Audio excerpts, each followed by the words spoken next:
शिक्षकों को मिल सकता है ट्रांसफ़र पॉलिसी। शिक्षा विभाग ने इसके लिए बैठक भी आयोजित की थी और कमेटी भी गठित किया था। लगातार शिक्षक और शिक्षक संगठन इसकी मांग कर रहे हैं।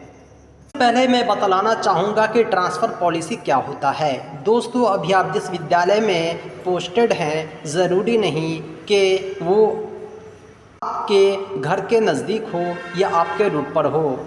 यानी कहने का मतलब ये है कि अधिकांश शिक्षक अपने पोस्टिंग स्कूल से पदस्थापित विद्यालय से संतुष्ट नहीं हैं। शिक्षकों को मौका मिलना चाहिए अपने ऐच्छिक स्थानांतरण का, ताकि अपने परिवार के साथ मिलकर वे जॉब कर सकें। का जो स्थानांतरण पॉलिसी आएगा, ट्रांसफ़र पॉलिसी आएगा, वे सभी शिक्षकों के लिए होगा, चाहे सक्षमता पास शिक्षक हों, नियोजित शिक्षक हों, विद्यालय अध्यापक हों। ही किसी ऐच्छिक स्थानांतरण का मौका मिले, किसी